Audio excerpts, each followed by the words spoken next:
This is Limelight America. Here's your host, Michael Drew Shaw. Thank you, Lynette, and welcome to Limelight America, where we present one-on-one personal conversations with interesting people from all walks of life.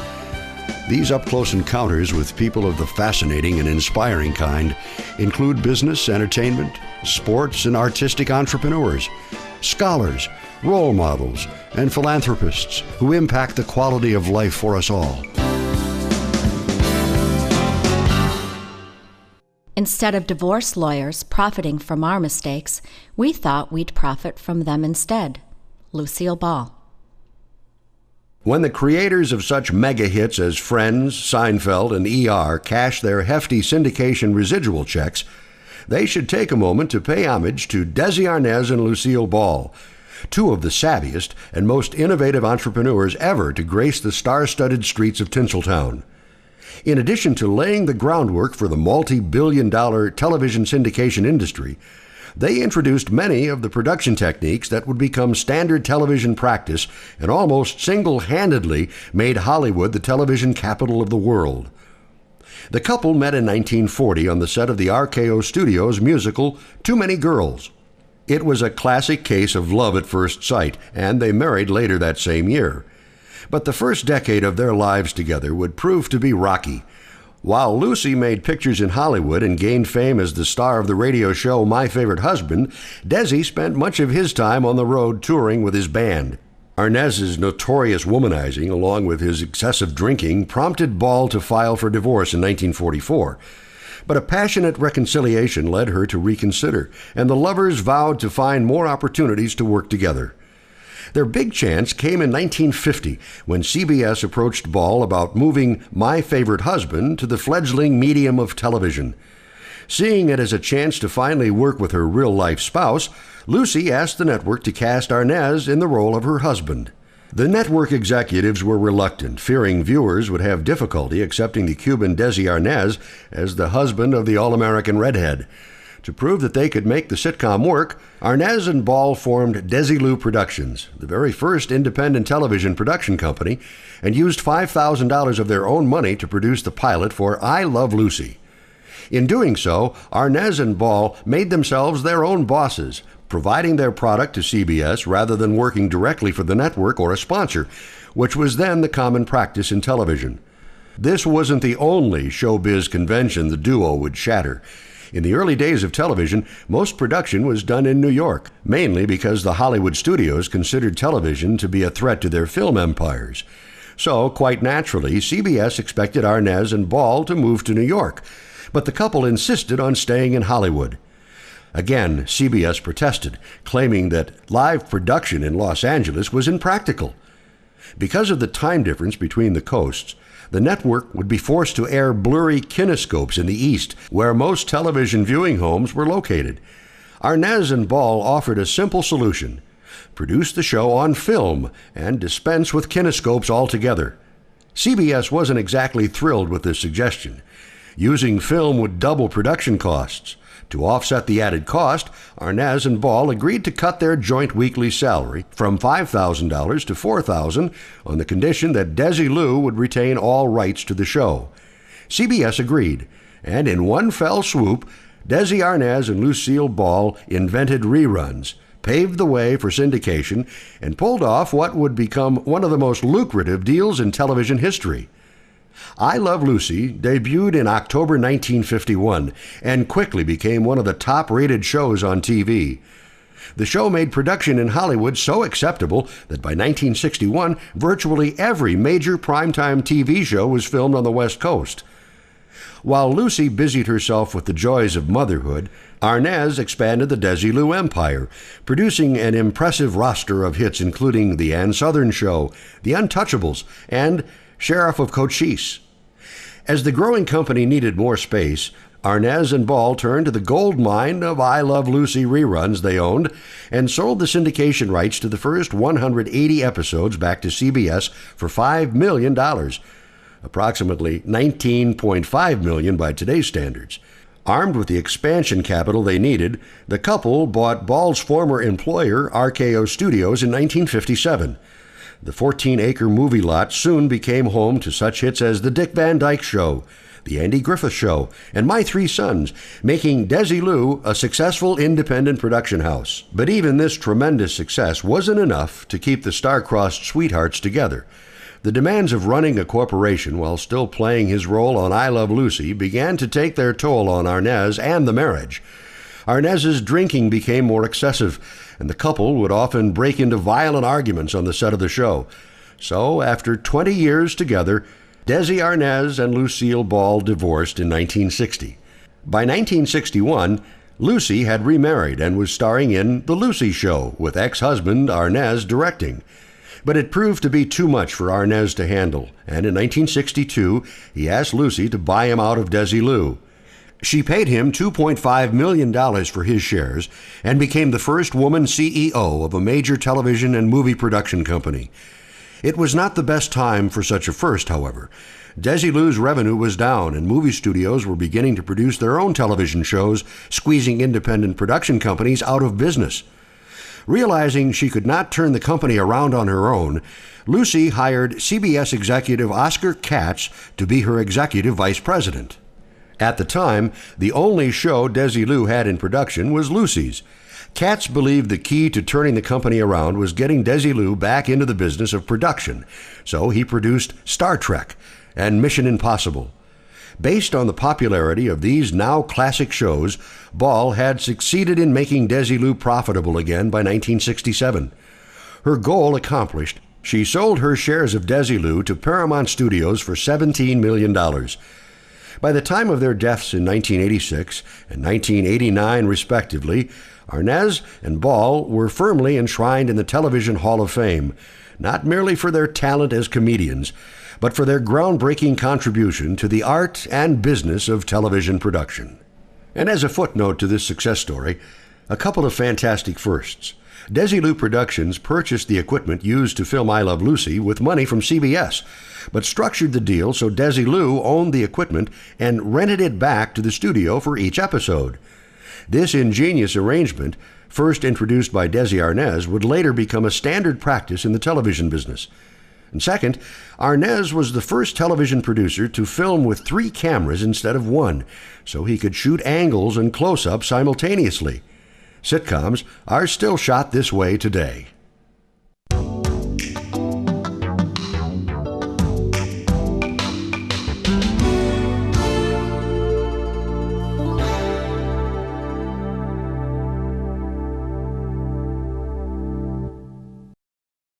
Spaniard Don Bacardi landed in Cuba in 1830. He was 14 when he went to work at a wine shop. For years, he spent his spare time in the back room experimenting with different rum-making techniques. When he was 50 years old, he was ready to take a chance. With $3,000 that he'd saved over 36 years, he purchased a small distillery, which was destined to become the world's largest rum company. Finally on a roll, Don Bacardi's fortune soared when a part-time bartender added lime juice to Bacardi's rum and began serving the new drink to customers in a tiny Cuban hamlet called Daiquiri. The moral to this story is that it's never too late to take a chance on a good idea. You're listening to Limelight America with Michael Drew Shaw. Pretend that every single person you meet has a sign around his or her neck that says, "Make me feel important." Not only will you succeed in business, you will succeed in life. Mary Kay Ash. This is a tale of a true beauty queen. Innovative, charismatic, and contagiously optimistic. Perhaps no woman has played a more important role in the advancement of women entrepreneurs than Mary Kay Ash. After experiencing firsthand the glass ceiling that kept many women from reaching top positions in the male-dominated corporate world, Ash envisioned a dream company where working mothers could determine their own levels of advancement and compensation and be their own bosses. They could set work schedules that would still leave them time for their children. The result of this vision was Mary Kay Cosmetics, a unique, multi-level direct sales cosmetic firm that would provide hundreds of thousands of women with the opportunities Ash herself had been denied. Like many business pioneers, Ash stumbled upon her entrepreneurial talents quite by accident.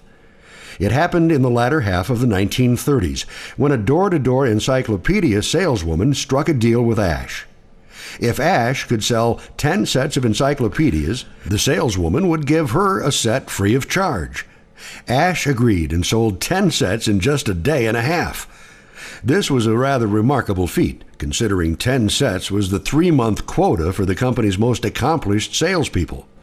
Believing she'd found a special opportunity, Ash continued peddling encyclopedias part-time and was soon earning enough money to help support her young family. Unfortunately, she also earned the wrath of many of her friends who accused her of selling them a product they didn't really need. Taking her customers' disdain to heart, Ash searched for a more useful product to sell. She turned to Stanley Home Products, a direct sales company offering housewares and cleaning supplies. Shortly after joining the company, she attended a convention at which Stanley's most successful saleswoman was crowned Queen of Sales. Ever the competitor, Ash vowed that the next year she would be queen. To achieve her goal, she persuaded the reigning queen to hold a demonstration party, during which Ash transcribed her presentation word for word. And true to her vow, the very next year, Ash did indeed win the title. A major turning point in Ash's life came when her husband returned home from World War II and ran off with another woman.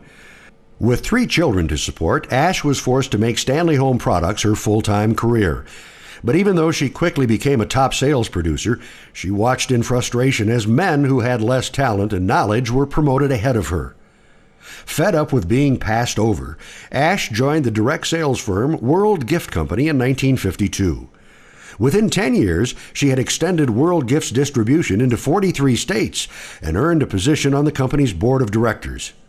But her suggestions were often dismissed by male members of the board with the comment, "Oh, Mary Kay, you're just thinking like a woman," a remark that never failed to enrage her.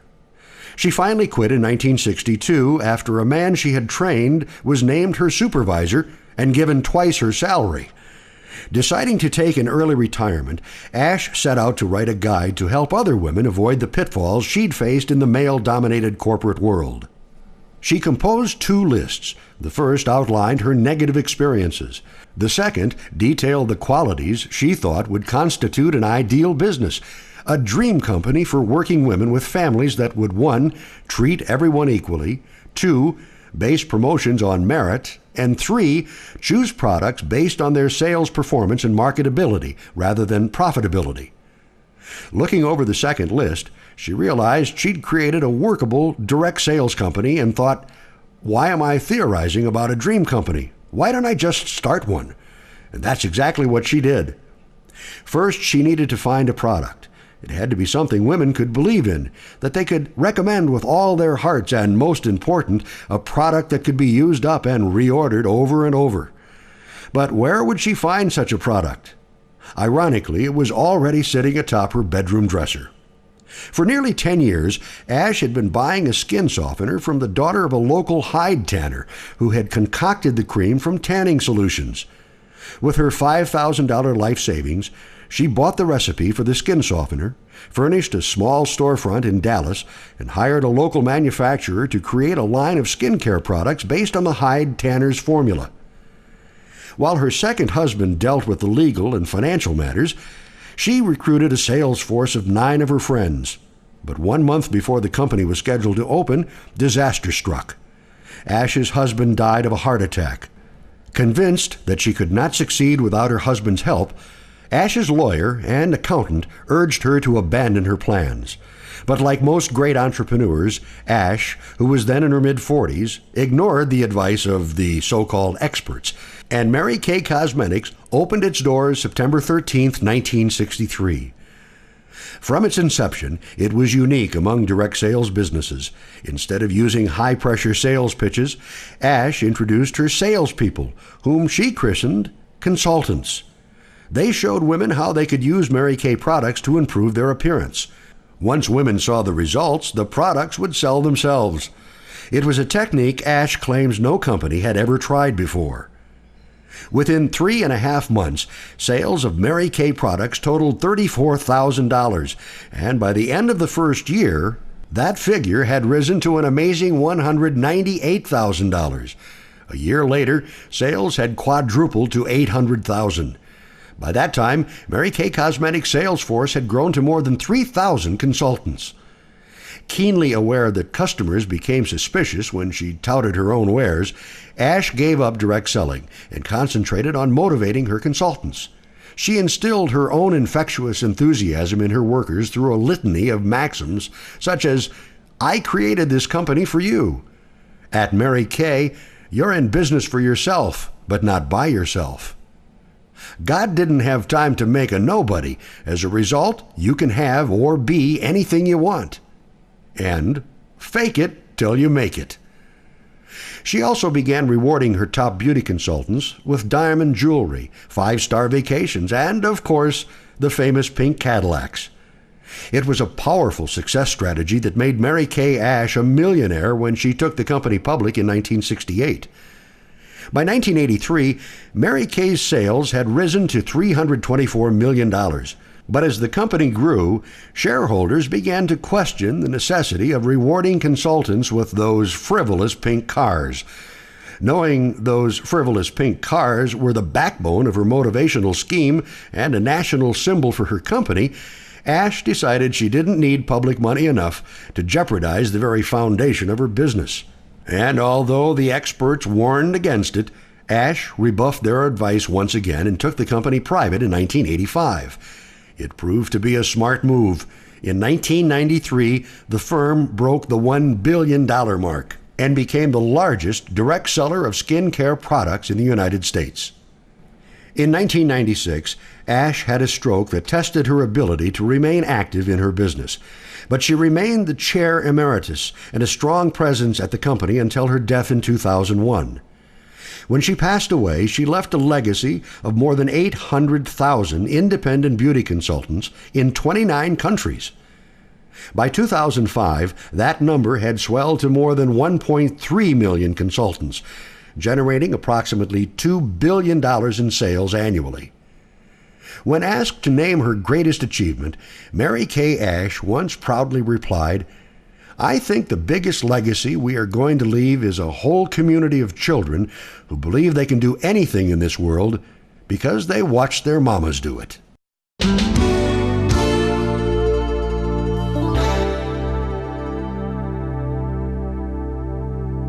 The Bissells were not warriors. They were just two folks running a crockery shop in Grand Rapids, Michigan.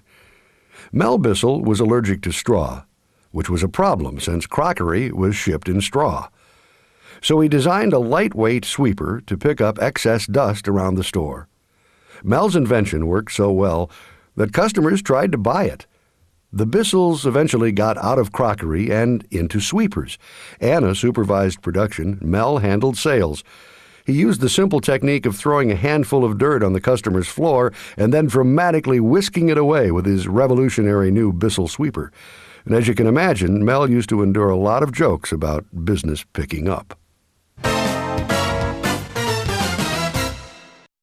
British Rail, the company that operates most of Britain's rail service, discovered that its ridership had gone into a steep decline. Like many large companies with too much money and not enough creative thinking, British Rail executives turned to their marketing department for a quick and easy solution. The answer? We need a new ad agency, a new ad campaign. They decided they needed a marketing blitz that would lure their customers back to the ticket windows. In the process of shopping for a new agency, the British Rail executives trooped off to the offices of a prominent London ad agency to discuss their needs. As they entered, they were met by a very rude receptionist who told them to sit and wait. So they waited, and then they waited some more.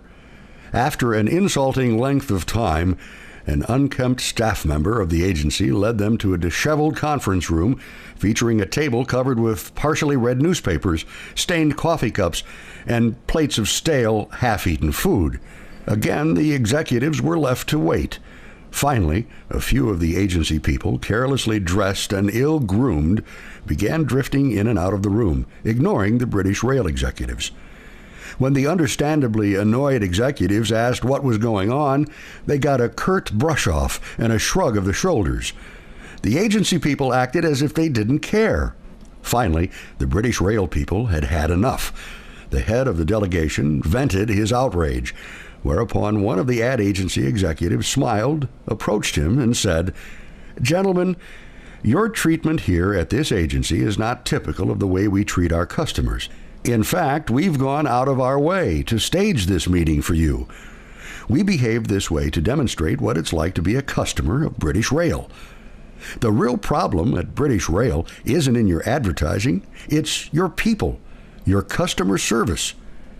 We suggest that you let us help you fix your employees' attitude problem first before we attempt to fix your advertising." The British Rail executives were shocked at first, but the agency got the account. It stood out. It proved it was remarkable. The ad people had the courage to point out to British Rail that the answer to their problem was right inside the four walls of their operation. Neighborhood marketing is an old concept, but it's as relevant and fresh as any fancy mass media campaign.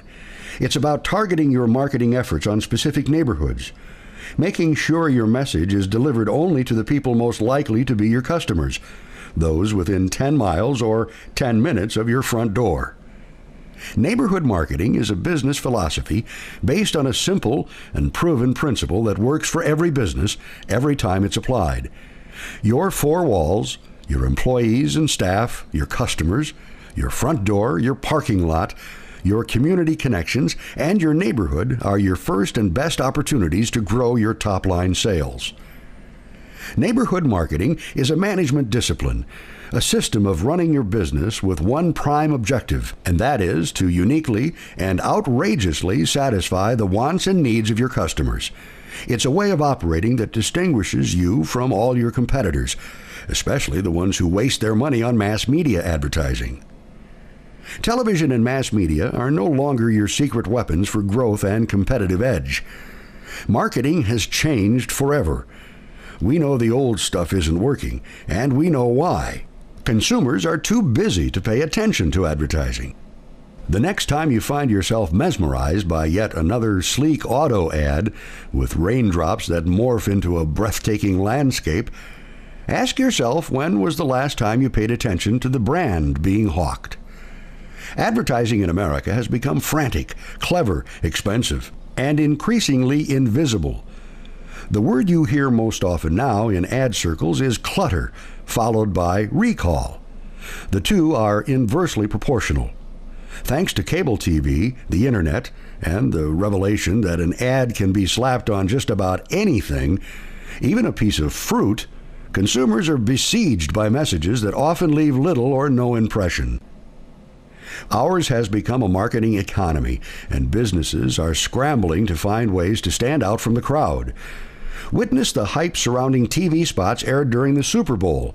Intense speculation in the media about which ads would be most entertaining give the Super Bowl the air of an advertising World Series. A survey conducted by Insight Express, an online market research service based in Greenwich, Connecticut, found that 1/3 of Super Bowl viewers confessed to having tuned into the big game just for the commercials. Insight Express asked viewers to rank the ads. A few years ago, a spot for a financial services firm which used animation to create the illusion that paralyzed actor Christopher Reeve could walk won the best reviews, and the company appeared the next morning on NBC's Today Show to talk about it. An advertiser's dream come true. But did it persuade you to give that company your money? When Michael Jordan took up the torch for Democratic presidential primary candidate Bill Bradley in 2002, it was news, debated and analyzed by political pundits. But the news ripple helped Bradley more than the ad itself. For the vast majority of businesses, from the largest to the smallest, the task of reaching their audiences has become costly, clumsy, and frustrating. At a recent conference sponsored by the Advertising Research Foundation, analysts reported that recall rates for Internet banner ads had dropped almost to zero as Internet use and content grew. In a holiday survey of 2,677 online shoppers by Active Research, 22% were unable to cite a single Internet ad when asked to name the one they found most memorable. John Wanamaker, the Philadelphia-based department store mogul of the early 1900s, once complained that half the money he spent on advertising was wasted, but he didn't know which half.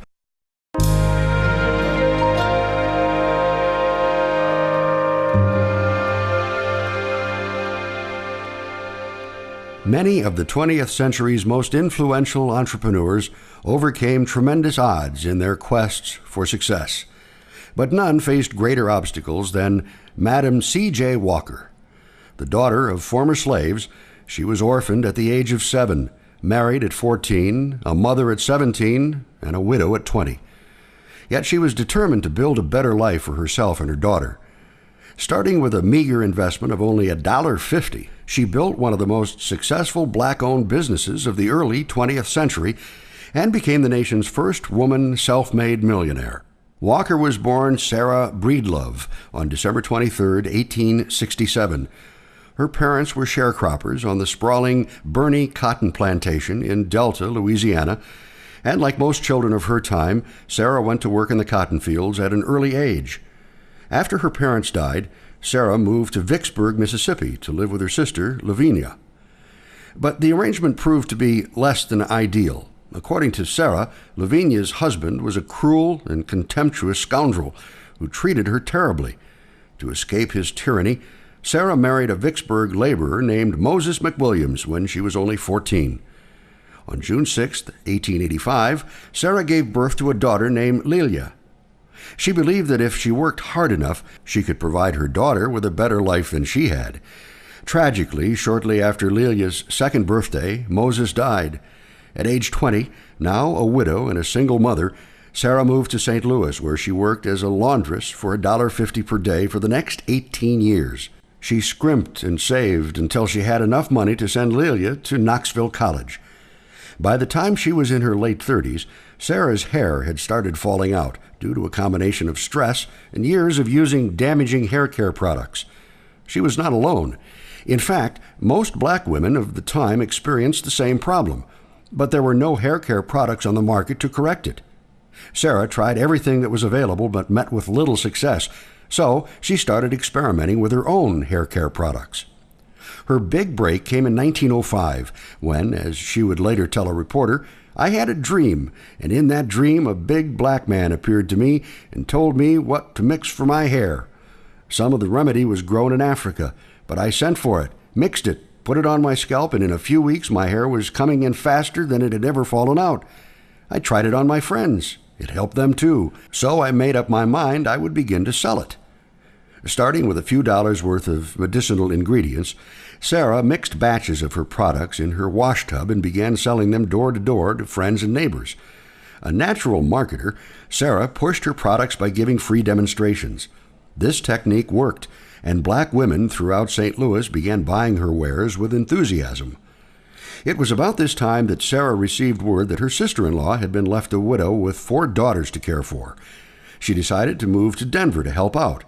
There, she continued selling her products door to door with tremendous success. For several years, Walker had been experiencing problems with high blood pressure. Her doctors advised her to take it easy, but Walker could not or would not slow down her hectic pace. Long years of traveling and hard work finally took their toll. On May 25, 1919, Walker died of kidney failure resulting from hypertension. A woman of extraordinary courage and vision, Madam C.J. Walker blazed the trail for the generations of women entrepreneurs that would follow her. The grit and determination that carried her from a cotton field to a mansion, from abject poverty to riches, remain a burning inspiration for Americans of all races who yearn to realize their dream of achieving a better life. Limelight America is produced by the LA Radio Network.